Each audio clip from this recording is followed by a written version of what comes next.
नमस्कार दोस्तों, एक बार फिर से स्वागत आपका अपने YouTube चैनल आपका पंकज फ्रॉम KBC पर।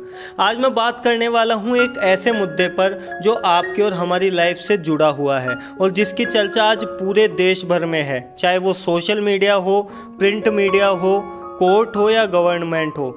जी हाँ दोस्तों, ये मुद्दा है आपके बच्चों की स्कूल फीस को लेकर। इस मुद्दे पर यहाँ अपना व्यू रखने से पहले मैंने इससे जुड़े हर पक्ष के लोगों से उनकी राय जानी, चाहे वो पेरेंट्स हो या टीचर्स हो या स्कूल मैनेजमेंट से जुड़े लोग हो। इन सब की राय के आधार पर ही मैंने यहाँ इस समस्या का उचित समाधान सुझाने का प्रयास किया है। मेरा उद्देश्य किसी भी पक्ष की भावनाओं को ठेस पहुंचाना नहीं है। फ्रेंड्स, इतने संवेदनशील मुद्दे पर बात करने से पहले ये जरूरी हो जाता है कि इससे जुड़े सभी लोगों का पक्ष जाना जाए। हालांकि ये कहना मुश्किल है कि कोई 100% सही भी है या नहीं। तो सबसे पहले बात करते हैं पेरेंट्स की।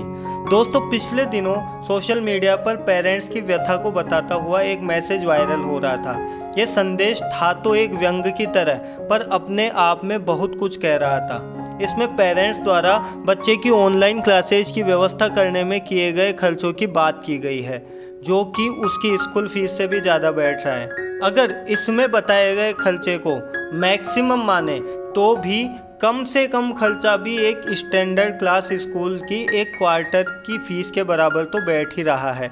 बस यही बात कहीं ना कहीं पेरेंट्स के मन में खटक रही है कि एक तरफ ऑनलाइन क्लासेज की कॉस्ट और दूसरी तरफ स्कूल की तरफ से मांगी जा रही फीस। कोरोना के इस काल में जहां आर्थिक मोर्चे पर उनकी कमर पहले से ही टूटी हुई है, वो ये दोहरी मार क्यों झेल रहे हैं। अगर अब बात करें टीचर्स की, तो वो तो खुद इस बात से कंफ्यूज्ड है कि वो किसका पक्ष ले। उनको एक तरफ इस बात का डर है कि अगर स्कूल मैनेजमेंट फ़ीस माफ़ करता है तो इसका सीधा असर उनकी सैलरी पर पड़ेगा। दूसरी तरफ वो पेरेंट्स की पीड़ा को भी समझ रहे हैं, क्योंकि वो खुद भी एक पेरेंट है। इस बात का तो मैं भी समर्थन करता हूँ कि टीचर्स या स्कूल स्टाफ की सैलरीज पर किसी तरह की आंच नहीं आनी चाहिए।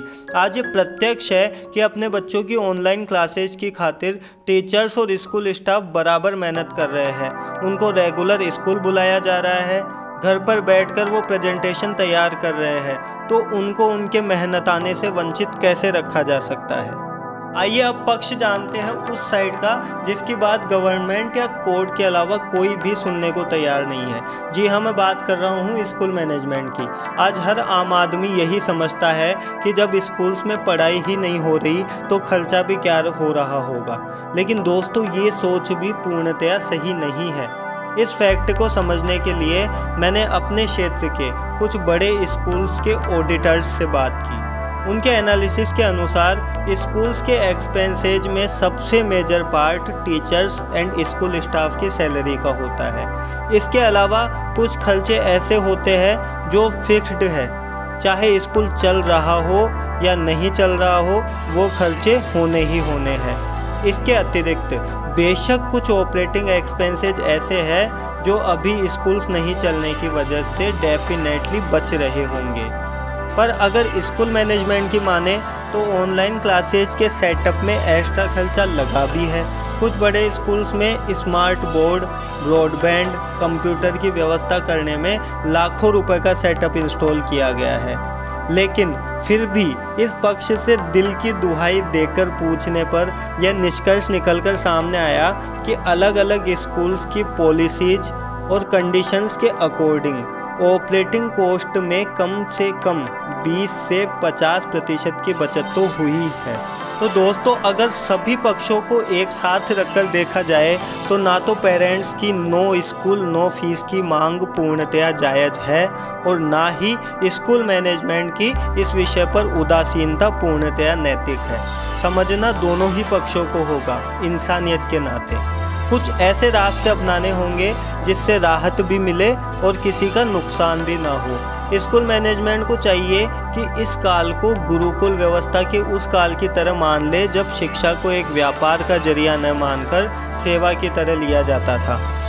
स्कूल मैनेजमेंट से निवेदन है कि आपके खर्चे और जीविकोपार्जन लायक राशि को आप बेशक लीजिए, पर ईमानदारी से जितना आपके बस में हो पेरेंट्स को उतनी राहत प्रदान कीजिए। उनकी मांगों को सुनिए और साथ बैठकर उनको समझाइए कि उनकी मांगें कहाँ तक जायज़ है। राहत प्रदान करने के लिए एक ऐसा सिस्टम डेवलप करें जहां सहायता वास्तव में ज़रूरतमंद व्यक्ति तक पहुंचे, ना कि कोई गैर ज़रूरतमंद इसका फ़ायदा उठाए। पेरेंट्स को चाहिए कि स्कूल मैनेजमेंट की मजबूरियों को भी समझे, महसूस करे कि उससे जुड़ा स्टाफ, टीचर्स भी इंसान है और उनको भी आपकी सहायता की आवश्यकता है। जो पेरेंट्स फ़ीस देने में कैपेबल है, प्लीज़ मौके का फ़ायदा उठाकर नाजायज़ लाभ उठाने की ना सोचें, ताकि जिनको आवश्यकता है उनको इसका लाभ मिल सके। कैपेबल फ़ीस जमा कराएंगे तो स्कूल मैनेजमेंट को ज़रूरतमंद तक सहायता पहुंचाने में आसानी होगी। एक बात और जो मैंने अपने पिछले वीडियो में भी कही थी, स्कूल्स प्लीज़ प्राइमरी क्लास के बच्चों की स्टडीज़ के तरीके पर फिर से विचार करें और ऐसा तरीका अपनाएं जिससे उनकी हेल्थ पर साइड इफ़ेक्ट ना हो। पेरेंट्स और स्कूल का आपस में एक बहुत मजबूत रिश्ता होता है। आज हर पेरेंट ये सोच रहा है कि जिस स्कूल को हमने इतने सालों तक अपनी ज़िंदगी की आधी पूंजी समर्पित कर दी, वो मुसीबत के इस समय में हमारे लिए क्या कर सकता है। उम्मीदें दोनों ओर है। बस मेरा निवेदन है कि इस मुद्दे को एक परिवार की तरह साथ बैठकर हल करें। कुछ ना कुछ अच्छा निकलकर ज़रूर सामने आएगा। क्यों हमें कोर्ट या गवर्नमेंट के ऑर्डर की ज़रूरत पड़े।